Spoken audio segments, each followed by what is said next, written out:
Welcome to The Explainer. You know, for decades, Warren Buffett's wisdom has felt almost mythical. But what if we told you this system behind his empire, Berkshire Hathaway, can be broken down into a few core principles? Well, that's exactly what we're going to do. We're going to distill it all down for you. Let's dive in. And it all really boils down to this one idea. This quote, "This is the whole game." It's a lesson from his legendary partner, Charlie Munger, and it completely flipped Buffett's entire way of thinking on its head. I mean, this is the pivot that turned a failing textile company into one of the biggest success stories in history. So what did that pivot actually do? Well, how about this for a result? 23.3% compound annual growth for over 2 decades.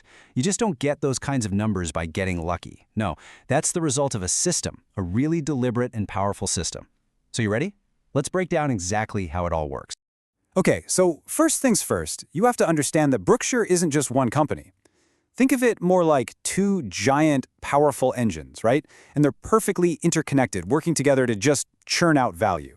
So on one side, you've got the investment engine. This is the huge portfolio of stocks, pieces of all these amazing companies. And then on the other side, you've got the operating businesses. These are the companies Berkshire owns completely. We're talking about everything from Geico Insurance to See's Candies, even railroads. And it's how these two sides feed each other that creates this incredible, powerful cycle of growth. But where does all the money come from to fuel that massive investment engine? Well, this is where things get really, really interesting. This is what Buffett himself calls the magic of insurance float. So what is float? It's actually a pretty simple concept, but it's pure genius. It's all the premium money that insurance companies collect from people like you and me. They get to hold on to that cash and invest it for themselves before they ever have to pay out a claim.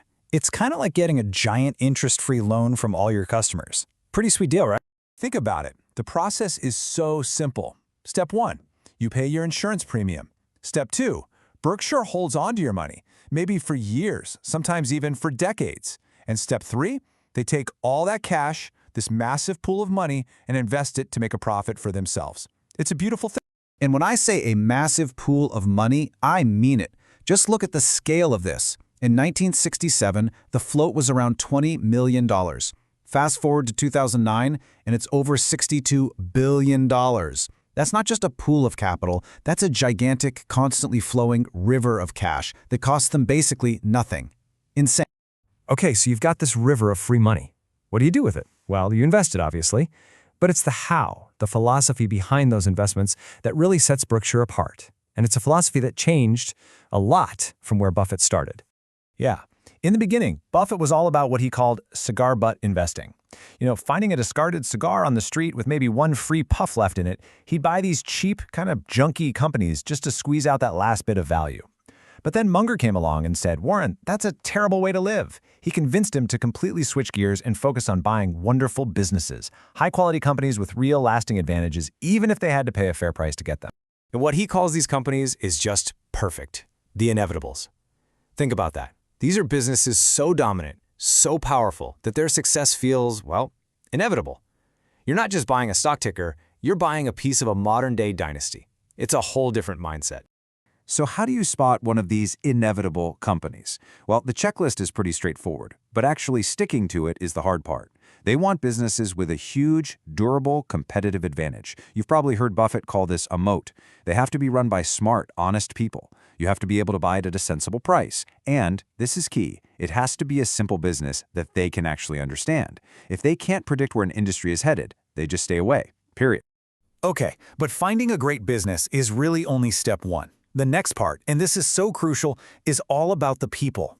The Berkshire System isn't just spreadsheets and stock prices. It's built on a really unique way of thinking about management. This question says it all, doesn't it? Whoever washes a rental car? It's such a simple, perfect encapsulation of their entire management philosophy. You just treat things differently when you own them. So the whole goal is to build a system where managers don't feel like employees, they feel like owners. So think about this. Berkshire has hundreds of totally different companies under its umbrella, but their headquarters in Omaha is tiny, with just a couple dozen people. So how in the world do they manage it all? What's the secret sauce? Here's the secret. They don't, really. The answer is radical trust. It's extreme autonomy. See, they don't buy fixer-uppers. They buy amazing businesses that already have amazing managers. And then, and this is the magic part, they just leave them alone to do their thing. And this isn't just talk. This is how it actually works. There are no corporate retreats or endless layers of bureaucracy. The CEOs of their companies have almost complete freedom. Their pay is tied to how their business does, not how Berkshire's stock is doing that day. The whole culture is built from the ground up to make them feel like, this is my business to run. And you know, this incredible trust they have in their people, it all comes from a much bigger, more fundamental belief. It's really the final, foundational piece of the entire Berkshire system. When you strip everything else away, at its absolute core, Berkshire Hathaway is one giant long-term bet. It's an unwavering bet on the future prosperity of the United States. That's it. That's the bedrock. And why are they so confident in that bet? Well, look at this. Buffett points out that just in his lifetime, the economic output for every person in the U.S. has gone up 6 times over. He calls this the American tailwind. It's this powerful force that's always pushing the country, and by extension its businesses, forward over the long run. Look, there are always going to be problems. There will be recessions, panics, you name it. But Buffett's point is that through it all, the dynamic engine of the market just keeps working its magic. And for him, America's best days aren't something we look back on. They're still ahead. So that brings us to the final big question. If you think about it, none of these principles are all that complicated, right? Buy great businesses, trust great people, think for the long term. Simple. But what's not simple is having the discipline, the patience, and the rationality to actually do it, day in and day out, in a world that's screaming at you to do the opposite. The system is simple, but it's incredibly hard. Which leaves just one question, really. Could you do it?